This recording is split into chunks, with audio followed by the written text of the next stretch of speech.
ایک سلسلہ گفتگو میں فرمایا کہ جب کوئی چیز قلب میں گھر کر لیتی ہے اس کا رنگ بھی دوسرا ہوتا ہے۔ میں مدرسہ جامع العلوم کانپور میں بیٹھا ہوا پڑھا رہا تھا، ایک شخص چھوٹا سا خط خوبصورت اور نازک میرے پاس آیا۔ میں نے پوچھا کیسے آنا ہوا؟ کہا کہ میں مسلمان ہونے آیا ہوں۔ میں نے مسلمان کر دیا۔ اسلام لاتے ہی ایسا ہو گیا کہ جیسے کعبے میں کوئی اکسیر ڈال دے اور وہ کندن بن جاوے۔ اس کے بعد اس کی ہر بات میں اور ہر کام میں ایک نور اور برکت معلوم ہوتی تھی۔ حقیقت میں اسلام جیسی بابرکت تعلیم تو دوسرے مذاہب کی ہو ہی نہیں سکتی، مگر قابل میں قابلیت شرط ہے، پھر تو وہ قعر دل میں گھر کر لیتی ہے۔ اس ملفوظ میں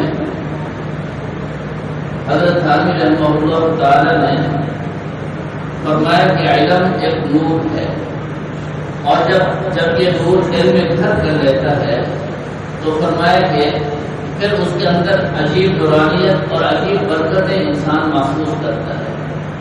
اور پھر فرمایا کہ جو اسلام کی تعلیم ہے اس جیسی تعلیم تو دوسرے مذاہب میں ہو ہی نہیں سکتی۔ ایسی تعلیم جو اللہ کے رسول صلی اللہ علیہ وسلم نے انسانیت کو دی، اس جیسی تعلیم کا تو تصور بھی نہیں کیا جا سکتا۔ اور علم کی تعریف کیا ہے؟ علم کسے کہتے ہیں؟ بعض حضرات کہتے ہیں علم کا معنی ہے دانستن، جاننا، اور بعض حضرات کہتے ہیں علم کی تعریف ہے الصورۃ الحاصلۃ عند المدرک، ایک صورت ہے جو مدرک کے پاس حاصل ہوتی ہے۔ لیکن صحیح تعریف علم کی کیا ہے؟ فرمایا کہ العلم نور فی قلب المؤمن، مومن کے دل میں ایک نور ہوتا ہے، اس نور کا نام علم ہے۔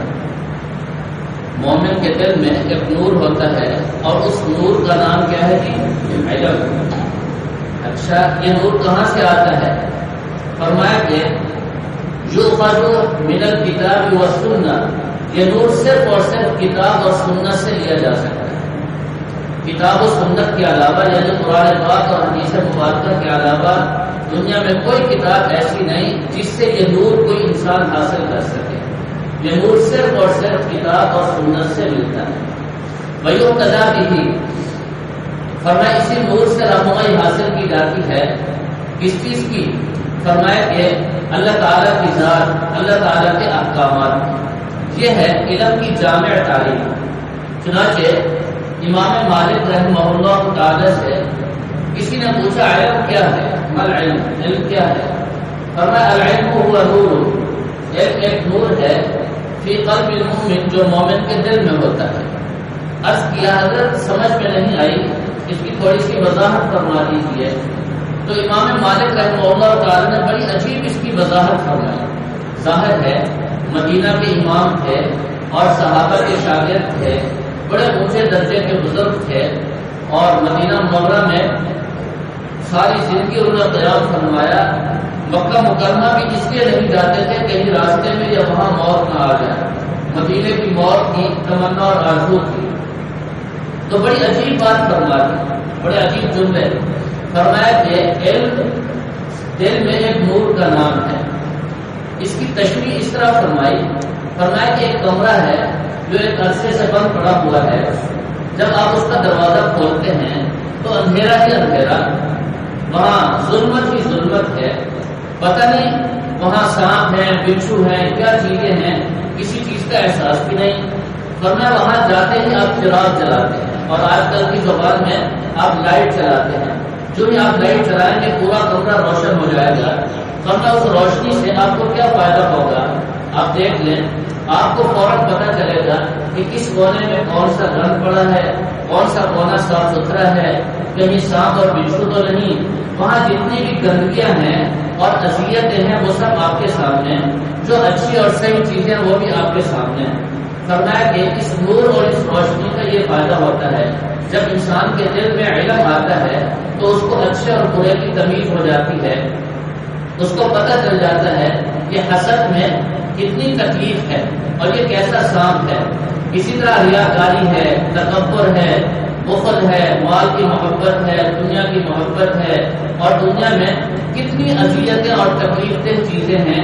کسی پڑوسی کو ایذا پہنچا دینا اور کسی مسلمان بھائی کو تکلیف پہنچا دینا، کسی کے راستے میں کانٹے بچھا دینا، کسی کی غیبت کر دینا، کسی کو برا بھلا کہہ دینا. فرمایا کہ یہ سانپ اور بچھو ہیں اور بڑے خطرناک ہیں. فرمایا جب دل میں نور آتا ہے، علم کی روشنی آتی ہے، تو سب سے پہلے انسان کو یہ ساری گندگیاں اور ظلمتیں اور یہ سانپ اور بچھو نظر آتے ہیں. فوراً انسان اپنے دل کی جیسے کمرے کی صفائی ہوتی ہے وہ دل کی صفائی کرتا ہے. اپنے پورے دل کو تکبر سے، ریاکاری سے، غیبت سے، حسد سے، دوسرے مسلمانوں کو ایذا پہنچانے کی تکالیف جتنی بھی ہے ورنہ ان سے اپنے دل کو صاف ستھرا اور پاک کر لیتا ہے. اور پھر ظاہر ہے جب روشن ہوتا ہے کمرہ تو کمرے میں جو اچھی چیزیں ہیں ان کو مزید اچھا اور بہتر بنانے کی انسان کوشش کرتا ہے. کیا کیا چیزیں وہاں لاتا ہے، کتنی خوشبوئیں لگاتا ہے. تو فرمایا اسی طرح دل کو اللہ تعالیٰ کی محبت سے، رحمت دو عالم صلی اللہ تعالی علیہ وسلم کی محبت سے، صحابہ کرام کی محبت سے، اور اسی طرح نیکی اور تقوی سے اور صبر اور شکر سے، قناعت سے اپنے دل کو مزید خوبصورت اور مزین کرنی تھی. فرمایا علم اگر یہ کام دے رہا ہے تو وہ علم ہے، اگر علم یہ کام نہیں دے رہا تو وہ علم نہیں ہے. آج علم کی تقسیم ہو رہی ہے. کہا جاتا ہے یہ دینی علم ہے اور یہ دنیاوی علم ہے. میں اس تقسیم کا قائل نہیں ہوں اور یہ تقسیم انتہائی خطرناک ہے، اور بعض دفعہ تو مجھے اس سے کفر کی بو آتی ہے. ان جملوں سے کفر کی بو آتی ہے. بڑا سخت جملہ ہے. یاد رکھیں دنیا کے مقابلے میں دین نہیں ہے، دنیا کے مقابلے میں آخرت ہے. ربنا آتنا فی الدنیا حسنہ وفی الآخرہ. دنیا کے مقابلے میں کبھی بھی قرآن اور حدیث میں دین کو نہیں لایا گیا. دین کے مقابلے میں دنیا کو کہیں بھی نہیں لایا گیا. اور یہ پتہ نہیں کس کی اصطلاح ہے اور کہاں سے یہ بات چل نکلی. اگر آپ دین کو دیکھیں، پورے قرآن پاک اور تمام احادیث کا ذخیرہ اپنے سامنے رکھیں، وہ کس چیز سے متعلق ہے؟ یہ ساری ہدایات، سارے احکامات کس سے متعلق ہیں؟ اسی دنیا کے متعلق ہے. آپ نے رہنا کیسے ہے، کھانا کیسے ہے، کمانا کیسے ہے، آپ نے بیوی کے ساتھ تعلق کیسا رکھنا ہے، ماں باپ کے ساتھ آپ نے سلوک کیسا کرنا ہے، اسی طرح پڑوسیوں کے ساتھ آپ کا تعلق کیسا ہو، بہن بھائیوں کے ساتھ آپ کا معاملہ کیسا ہو. اسی طرح آپ سفر پر جا رہے ہیں، سفر کے آداب کیا ہیں، وہاں مسافر کے احکام کیا ہیں. دنیا میں کون سا معاملہ ایسا ہے؟ آپ عدالت کو دیکھ لیجیے، ساری عدالت کے سارے احکامات قرآن اور حدیث میں موجود ہیں. اب کوئی بھی معاملہ آپ لے لیں، قرآن پاک نے رہنمائی نہ کی ہو، حدیث مبارکہ نے ترجمانی نہ کی ہو، پھر تو آپ کہیں. میں کہتا ہوں اور میری اپنی سوچ ہے اور صحیح لگتی ہے کہ دین کا علم جامع ہے پوری دنیا کو گھیرے ہوئے ہے. کوئی شعبہ ایسا تو پیش کریں جس میں دین ہماری رہنمائی نہ کرتا. تجارت سے لے کر زراعت تک، معیشت سے لے کر معاشرت تک، اخلاق سے لے کر تزکیہ قلب تک، کون سا معاملہ ایسا ہے جس میں دین ہماری رہنمائی نہ کرے؟ تو دین کو دنیا کے مقابلے میں لانا کتنی خطرناک اور کتنی فکر انگیز بات ہے. اس کو 100 دفعہ سوچنا چاہیے. اور پھر یہ کہنا کہ قرآن اور حدیث پڑھنے والے عبدالغفور صاحب سونا مانا، سونے کی وجہ کہیں اور ہے، ٹھیک ہو جائے. سونا سخت مانا ہے. توجہ چاہیے. عجیب بات ہے. آپ ذرا غور کریں، یہ جو دنیا ہے اور دین ہے، یہ جو تقسیم ہے کتنی گہری سازش کے تحت ہے. آج کہا جاتا ہے عام طور پر کہ یہ جو مدرسے والے مولوی ہیں نا، ان کو سکول بھی پڑھنا چاہیے، کالج بھی پڑھنا چاہیے، ان کو قومی دھارے میں آنا چاہیے، یہ قوم کے شانہ بشانہ چلے. یہ جملے بڑے خوبصورت جملے ہیں، آپ بھی شاید بولتے ہوں یا سنتے ہوں. یہ مولوی کا بیچارے تقیہ نوز تنگ نظر اور جناب یہ تو پرانے زمانے کے پرانی صدی کی باتیں کرتے ہیں اور ایک طرف بیٹھے ہوئے کو دنیا کا تو پتہ ہی کوئی نہیں. میرے دوستوں جتنا دنیا کو ہم جانتے ہیں شاید کوئی جانتا. میں دنیا کی حقیقت اور دنیا کی تہ کو جانتا ہوں قرآن اور حدیث سے جو میں نے سمجھا.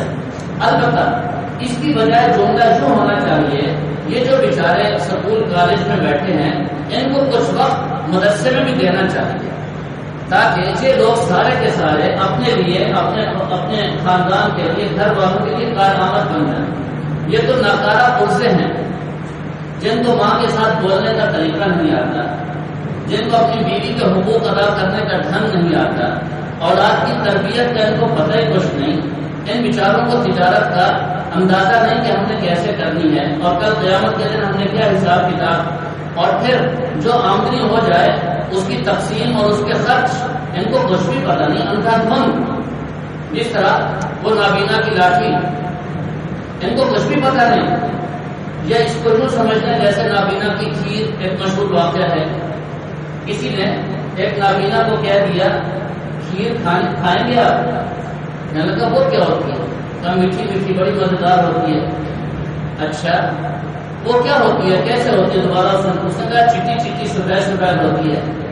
اچھا وہ کیسے ہوتی ہے؟ میں نے تو نہیں دیکھی. کہا جیسے بنگلہ ہوتا ہے. اچھا بنگلہ کیسے ہوتا ہے؟ اس نے ہاتھ ایسے کر کے نہیں دکھا دیا. آپ کو نابینا اس کو ہاتھ لگا ہے. اچھا ایسا ہوتا ہے؟ پھر کہنے لگا نانا بھائی میں تو نہیں کھاتا, یہ تو میرے گلے میں پھنس جائے گا.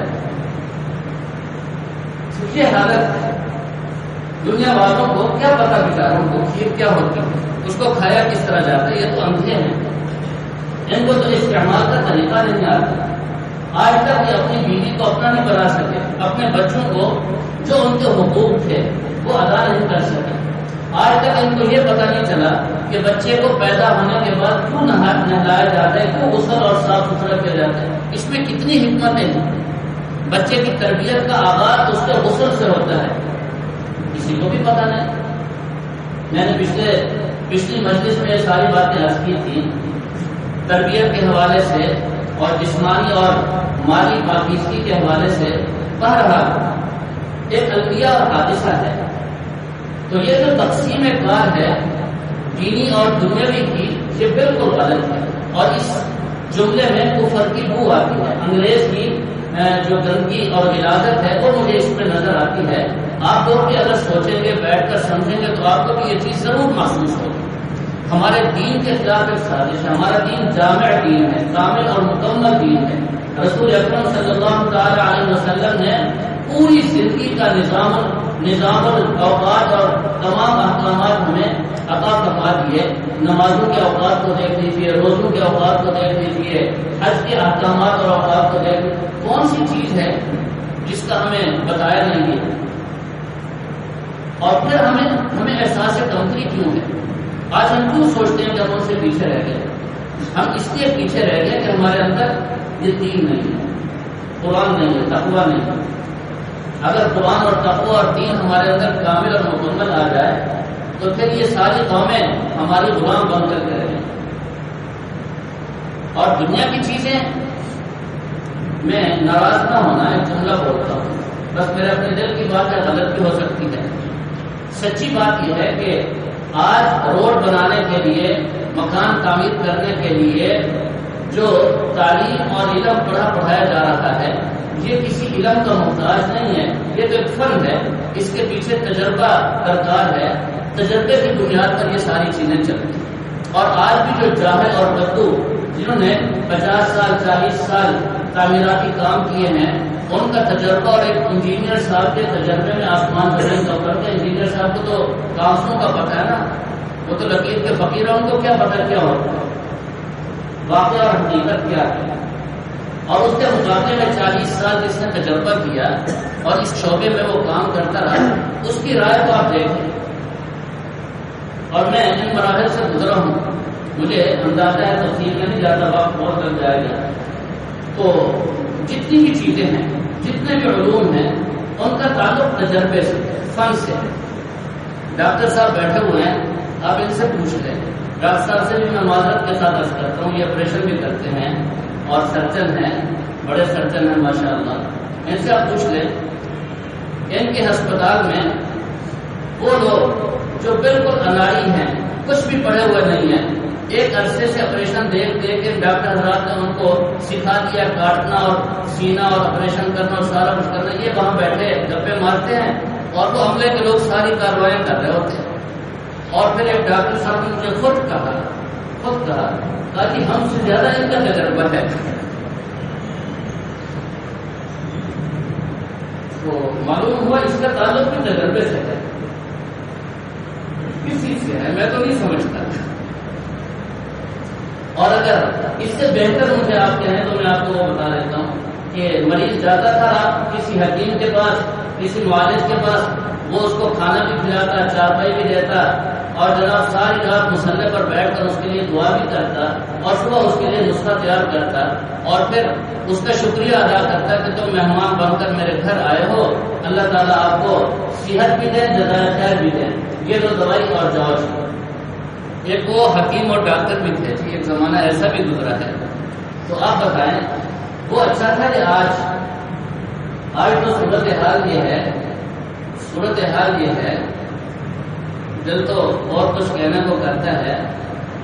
صورتحال یہ ہے کہ ڈاکٹر حضرات جس طرح چمڑی ادھیڑ رہے ہیں، اور واللہ میں ممبر پر بیٹھ کر آپ کو بتا رہا ہوں، ایک صاحب نے مجھے بتایا کہ جہاں میں علاج کے لیے آیا اور اپنی بیٹی بلوچستان میں بیچ کر، بیٹی نابالغ بچی کو بیچ کر اپنے علاج کے لیے میں یہاں آ رہا ہوں، یہ لوگ تو پوچھتے نہیں ہمیں، بس اتنے پیسے لے آؤ، اتنے پیسے لے آؤ۔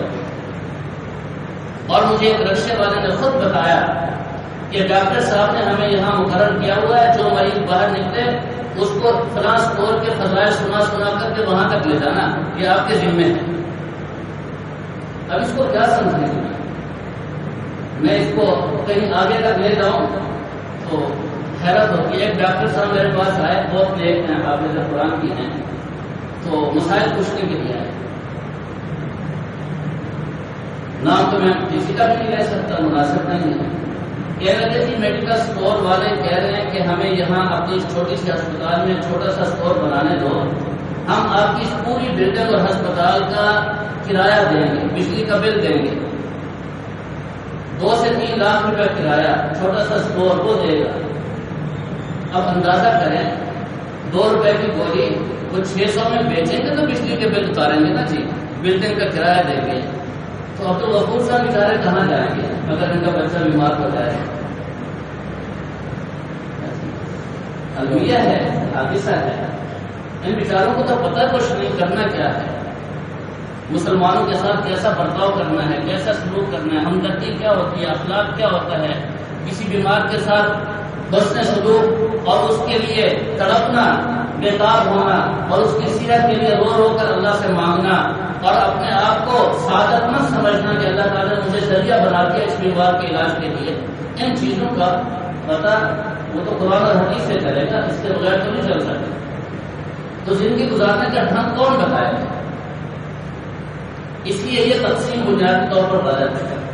ہمارا دین دنیا کے سارے شعبوں میں محیط ہے اور انسان کو انسان بنانے والا ہے، اور اس کے مقابلے میں جتنے علوم ہیں ان کو چاہے آپ جو بھی نام دیں، لیکن دین کے مقابلے میں ان کا ذکر یہ بالکل غیر مناسب ہے۔ البتہ علم کی 2 قسمیں ہیں جو ہمارے دین میں قرآن و حدیث سے ہمیں سمجھ میں آتی ہے۔ ایک علم وحدی ہے اور ایک علم کسبی ہے۔ ایک علم وحدی ہے اور ایک علم کسبی۔ کسبی علم وہ ہے جو انسان محنت کر کے، مجاہدہ کر کے، مشقت کر کے قرآن و حدیث سے حاصل کرتا ہے، اور ایک علم وحدی ہے جس کو اللہ تعالیٰ کی عطا ہے۔ یہ جو وحدی علوم ہے اس میں سب سے بڑی چیز اور سب سے اہم اور بنیادی چیز وحی ہے۔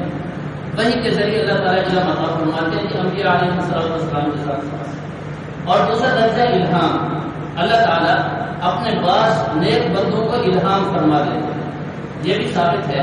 اور اس کی میں ایک دلیل عرض کر دیتا ہوں، سمجھ میں نہ آئے تو نبی پاک صلی اللہ تعالی علیہ وسلم کا فرمان ہے، فرمایا جو شخص بد نظری کی جگہ پر ہو، عورت سامنے ہو، اس کو دیکھ سکتا ہو، دیکھنے کی قدرت بھی ہو، اور کسی ملامت کرنے والے کی ملامت کا خوف بھی نہ ہو، فرمایا اس وقت اللہ کے ڈر سے اور اللہ کے خوف سے اپنی نظروں کو نیچا کر دے۔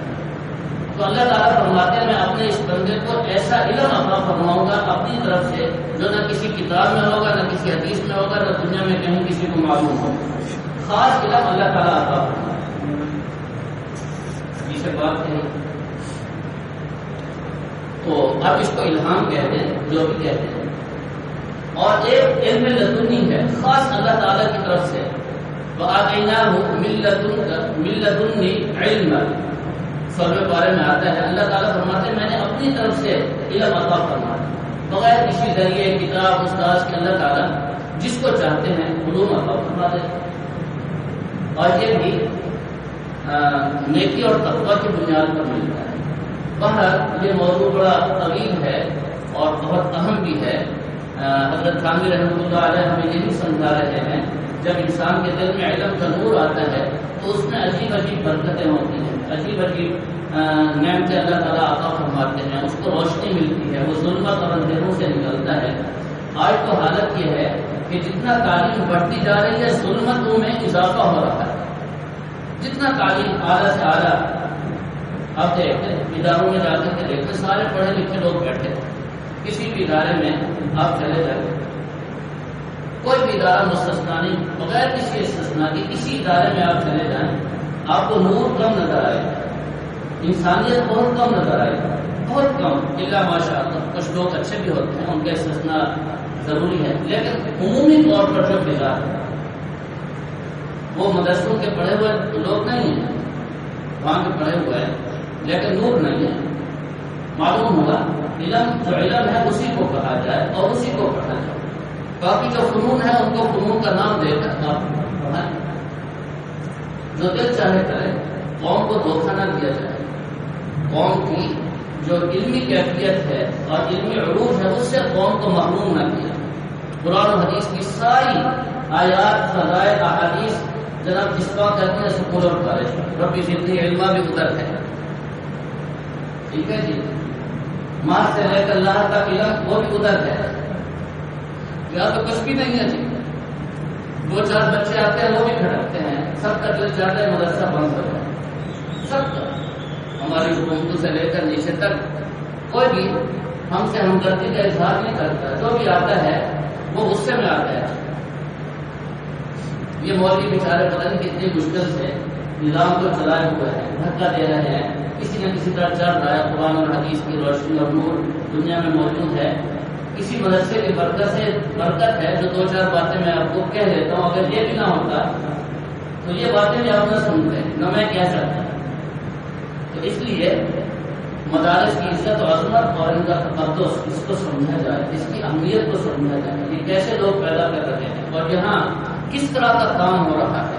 اور پھر یہ جو تقابل ہے دین اور دنیا کا قطعاً نہیں ہونا چاہیے. ہماری زبانوں سے یہ جملے نکل جانے چاہیے. ان میں انگریز کی غلطی کی بو آتی ہے. یہ تقسیم ان کی طرف سے ہماری طرف سے نہیں ہے. ہمارا دین تو کامل ہے. میرا تو دل چاہتا ہے اسکول اور کالج میں بھی یہی تعلیم ہو جو ہم دے. البتہ اس کے تابع ہو کر آپ ان کو جغرافیہ پڑھائیں, آپ ان کو سائنس پڑھائیں, آپ ان کو ڈاکٹر بنائیں, جو دل چاہے بنائیں, لیکن اصل یہی قرآن اور حدیث پوری اہمیت کے ساتھ. آج اسکول و کالج میں اسلامیات کی مت ماری گئی ہے. جس اہمیت کے ساتھ اسلامیات کا لیکچر اور وہاں سبجیکٹ ہوتا ہے, میں لفظ بھی وہی بول رہا ہوں, تو آپ دیکھ لیں مجھ سے بہتر سمجھتے ہیں جتنا توہین اور تسلیم اسلامیات اور دین کی ہو رہی ہے. علماء اور حفیظ اللہ تعالیٰ عافیت فرمائے. اللہ تعالیٰ ہم سب کو دین کی سمجھ نصیب فرمائے, علم نافع عطا فرمائے, علم دین سے